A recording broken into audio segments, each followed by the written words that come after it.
You wanted the best. You've got the best podcast, the hottest podcast in the world. The Chris Voss Show, the preeminent podcast with guests so smart you may experience serious brain bleed. The CEOs, authors, thought leaders, visionaries, and motivators.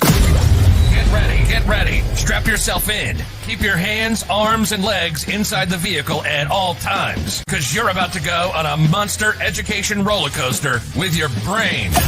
Now, here's your host, Chris Voss. Hi, folks. It's Voss here from thechrisvossshow.com, thechrisvossshow.com. Here, let's let the Iron Lady sing it, because my voice is doing this morning. There you go. It's better when she does it. Welcome to the big show, my family and friends. We certainly appreciate it.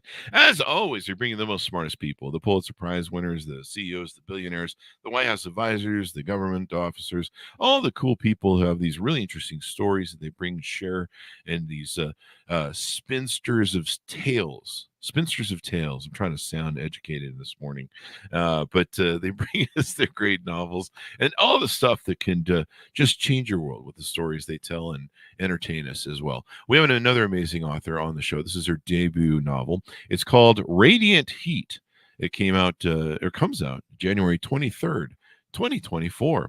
Sarah Jane Collins joins us on the show. We're going to be talking to us, her and us. We'll be talking about her latest book. She's a writer, editor, and journalist from Brisbane, Australia. She moved to New York by way of Sydney and Melbourne. Her work has appeared in The Age, the Sydney Morning Herald, Overland, and others. She has an MFA in fiction from Columbia University. Her fiction has won the Overland Fair Australia Prize and been shortlisted for other awards. And although New York is her home now, she misses the beaches of Australia, but not the spiders. I love it. Welcome to the show, Sarah Jane. How are you?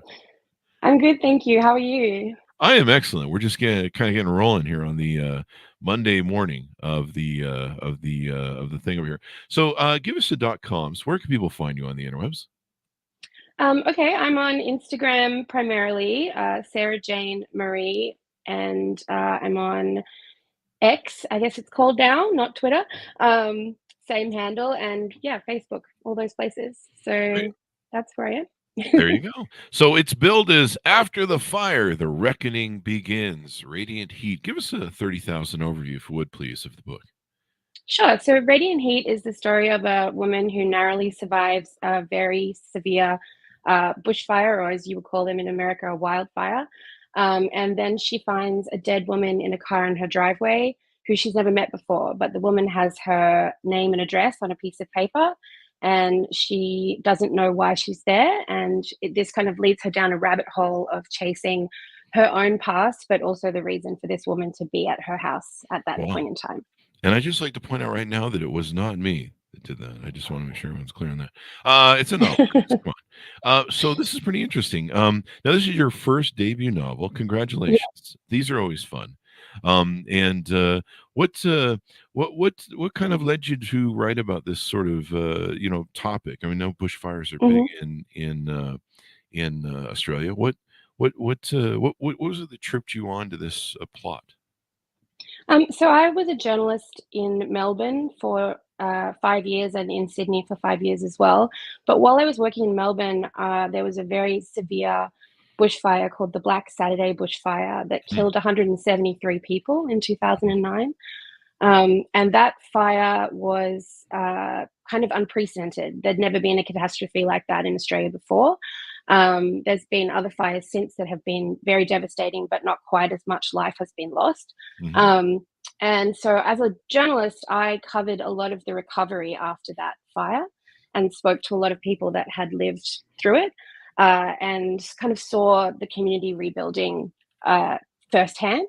And I also covered the courts in Victoria, where a lot of the kind of mid-tier offences get committed, a lot of stuff involving nasty situations domestically and violence against women. And so those two threads were always things that I were interested in exploring, the idea of, how do we rebuild after a big crisis, and also what is the kind of impact on the lives of Australian women from these kind of terrible events that they experienced. So I sat down one day and I just started writing. And I wrote the first chapter actually over a decade ago now. But then I just put it down and did a lot of other work and came back to it when I moved over to New York to do my MFA at Columbia. There you go. It's billed as a vivid, emotionally intense, and satisfying cerebral psychological thriller in the manner of Tana French, I believe that is, or Gillian Flynn. I'm reading it I'm peeking behind the camera that's on the screen. So congratulations. It sounds like it's getting a lot of great reviews and stuff. Tell us about this book was 10 years in the writing. Is that correct then? Yeah, I mean, on and off.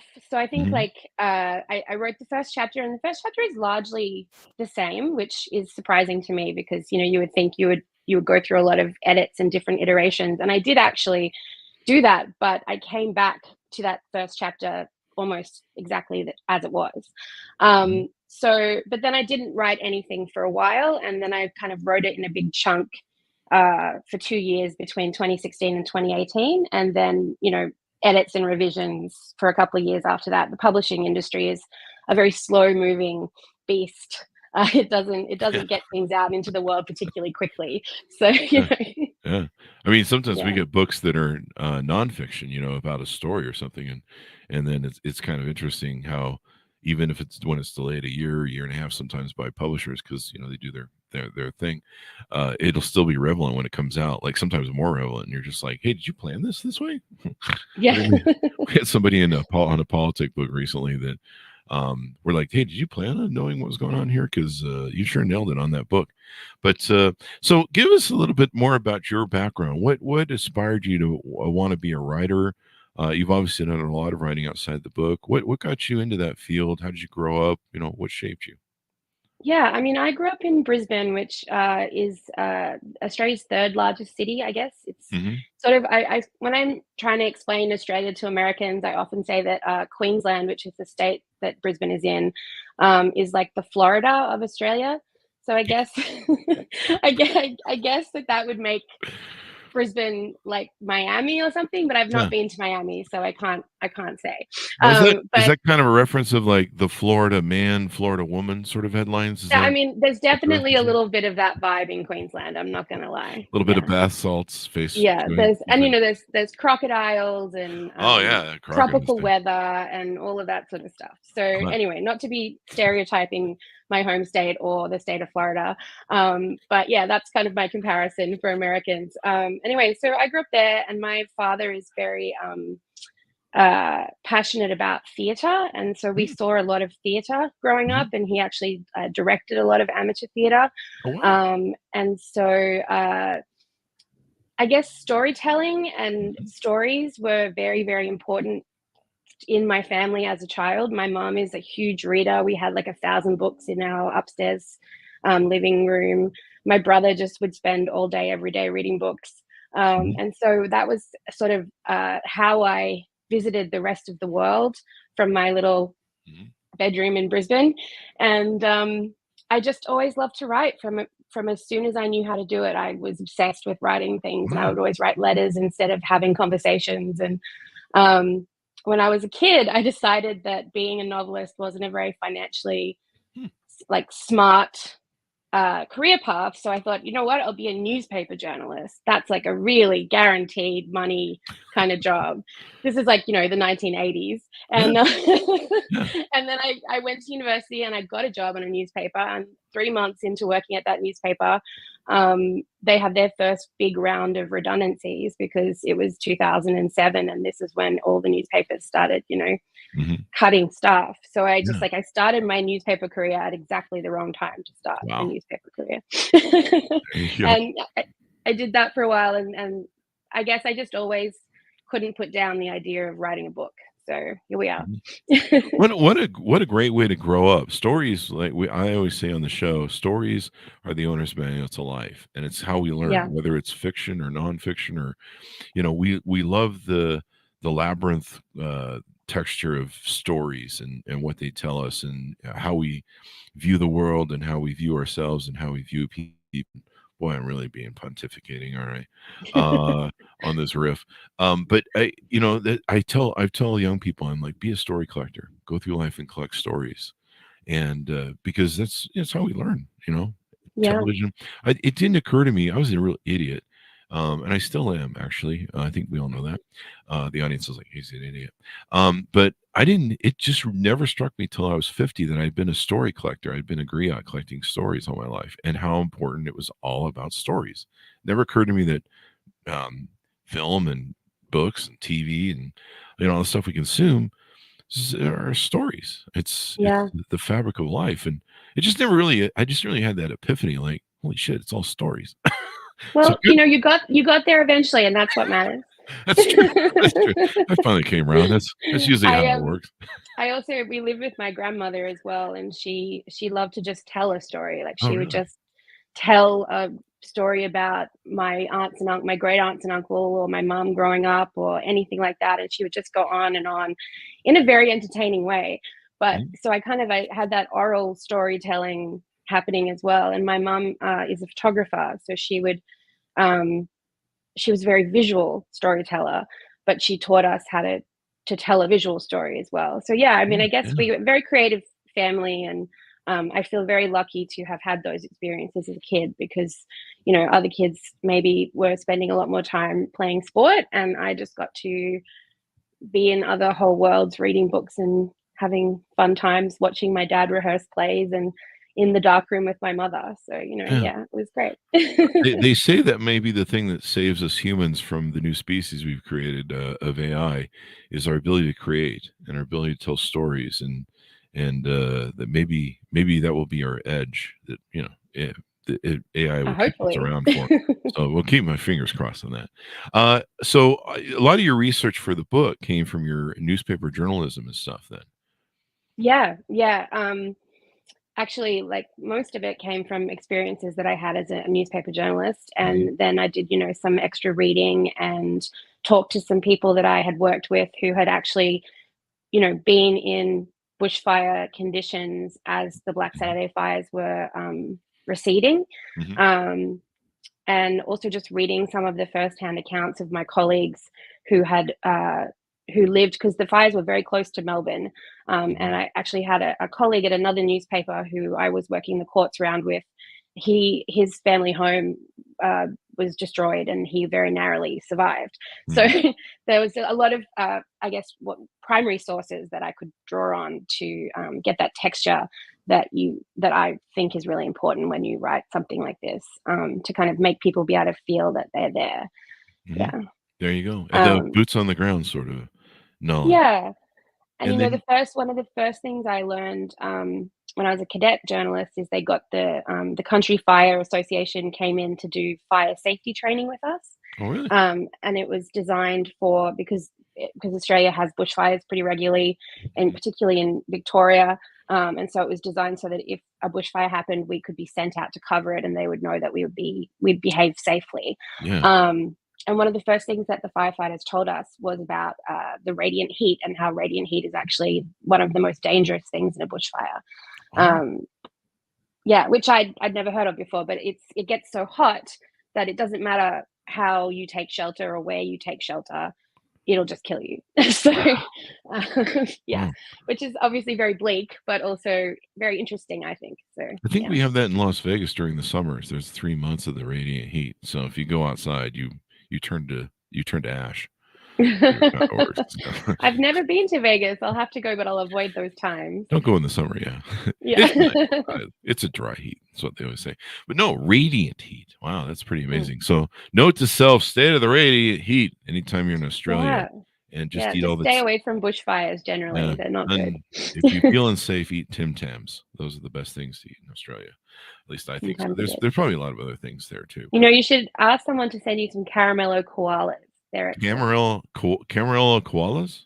Caramello koalas. Caramello koalas? There it is. Australia.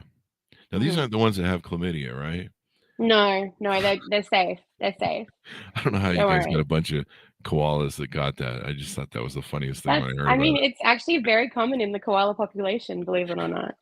One Direction came to Australia, like, I guess a decade ago now, and they were holding koalas at one of the koala parks, and a koala peed on Harry Styles, and everyone was like, "Oh my God, did the koala give Harry Styles chlamydia?" Like, I'm not even joking. That's a real thing that happened. That's the excuse I used last time I got it. So there you go. So I've got this pulled up. It's Cadbury Dairy Milk. Yeah. Yeah, I'll order some. There's probably somebody who can get this to me locally, but yeah, I get the Tim Tams from. Are the Tim Tams like? I think there's places like World Market that sell Tim Tams. Are they the exact same as? Yeah, the ones that you get in America that are called Tim Tams are the same. They're exactly the same. All right. Yeah, because I want that rich Australian flavor mixed with whatever else you guys put in there. That's probably something from the down under. So when you did your character research on, and when you fleshed out your characters for the book, how did you approach your character development? What were some of the things that went into it? Did you bring from people? It sounds like you have a pretty rich story base to pull from for all the reading you did. Did you pull anyone from personal life or? I definitely. Yeah, I mean, I think we all borrow from our lives when we write. And what's that thing that Nora Ephron said, that everything is copy, right? So, yes, is the short answer. There's definitely characters in there that remind me of people I know. For diplomatic reasons, I probably shouldn't be too specific about which ones are which. I think that there's a lot of my more cynical side in the protagonist, Allison. And there's also a lot of my grandmother and my grandmother's best friend in her friend Sal, who is an older woman. That one, I think is an obvious one, and I don't think anyone would be surprised by that. But are any of the characters based on me? No, I'm just kidding. Oh, like the villain, obviously. Oh, the villain. Oh, cool. All right. The judge would probably agree with you on that. So there you go.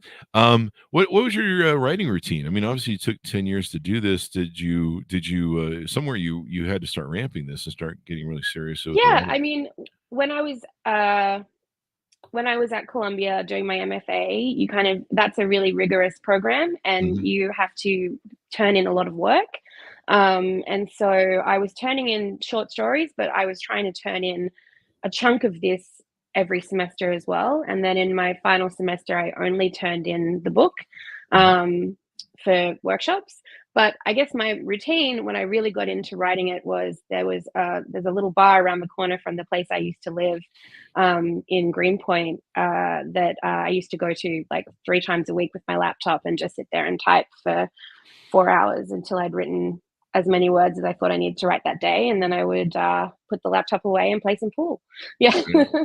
Cool. I love billiards. Yeah. I mean, just bar, pool. Oh, there you go. House pool. Bar rules. I used to be a good pool player, Shark, back in the day. That was when my eyes still worked. So there you go. So let's see. How do what advice do you give to aspiring authors who wish to write novels? I mean, it's the most obvious advice, and it's not really that helpful. But really, my advice is just write it. Like, I have so many friends that who are wonderful writers and who have great ideas, who talk a lot about their ideas, but then they don't have time, or they're doing their full-time job, or life gets in the way, and they don't actually sit down and write. And it seems like the most obvious thing to say, but truly that's going to get you so much further than any other piece of like esoteric advice I could give you about post-it notes or character studies or where you get your inspiration from. It's just like sit down, wrestle with that blank page, and just write until you've got enough words that you can form it into something that you can show someone else, and then you can start the process of revision. Just write it. I started, when I wrote my first book, I started an accountability group, and it was just like everyone just try and write a day. And I remember at first it was like really like, oh God, a whole hour, like that's eternity. you're trying to write stuff, and then eventually it just starts to roll, and pick Yeah. some speed, and you get going, and you're cooking, and all that good stuff. I'm trying to get back on that track now. But yeah, just write. Like I would have, and what's funny was a lot of people in my accountability group, they were trying to edit as they would write. They make sure all the spelling and the periods are in the right place and stuff.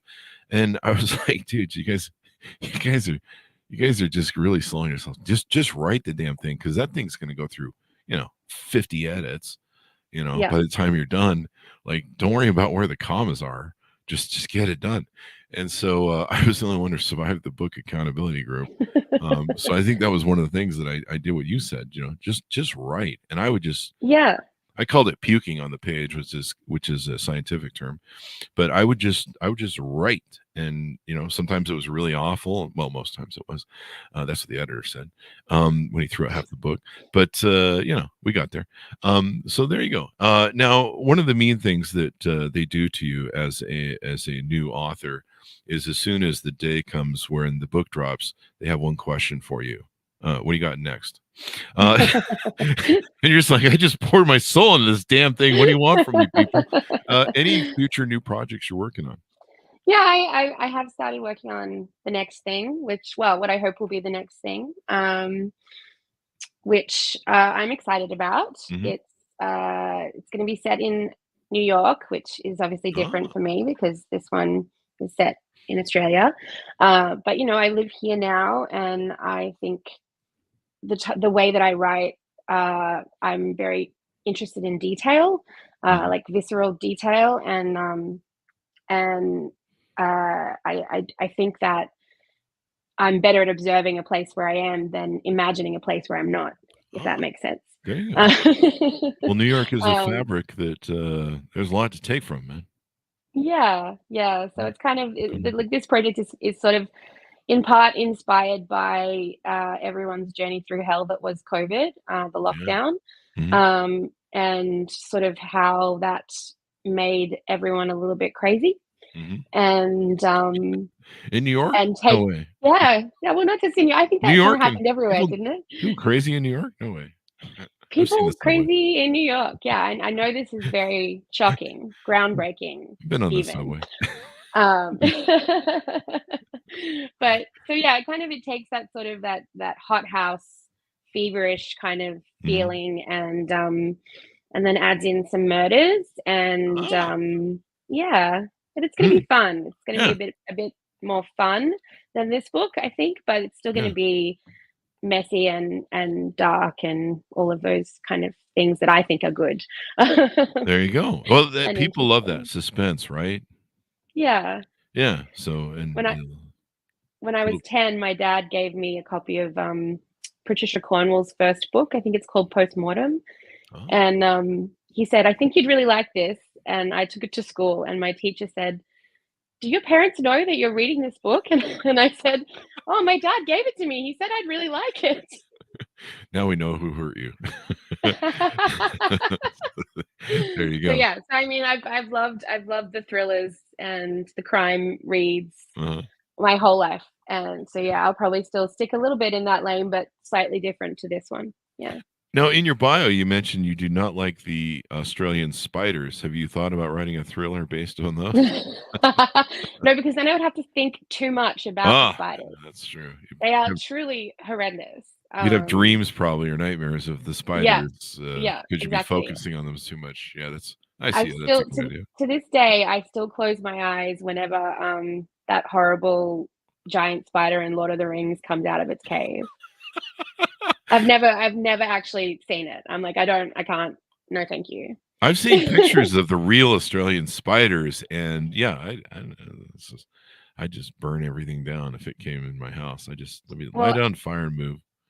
there are ones called huntsman spiders Yeah, that are not they're not poisonous, and so everyone always is like, you should be nice to them, but they are huge, and they do live in your house. They live inside. they I do. actually had Yeah, I had one once. I came home from work late and no one else was home, and I was really tired, so I just crashed into my bed without turning the light on or anything in my room, and I had a cat at the time, and he jumped up on the bed and then he just froze.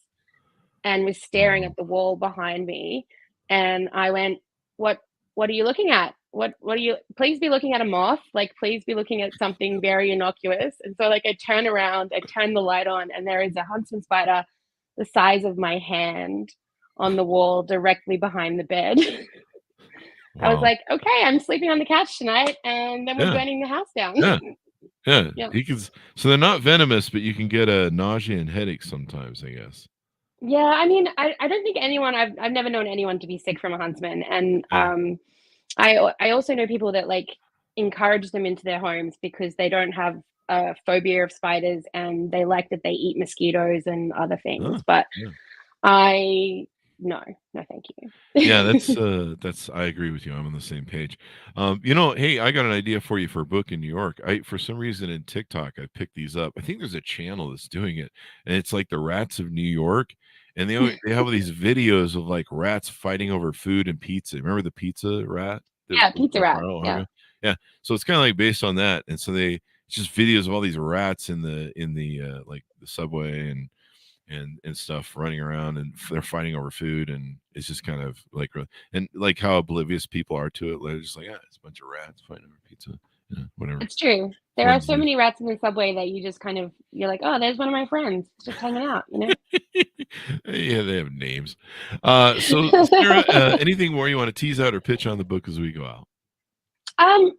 I would just say that if you're a person that's interested in Australian culture, or if you're interested in exploring ideas around grief and post-traumatic stress, but also like solving an interesting mystery, then I think it's a great read. And I had a lot of fun writing it, and I really am very excited to share it with the world now. It feels like it's been, gestating. I feel like I'm an elephant parent or something. It's just been gestating for so long.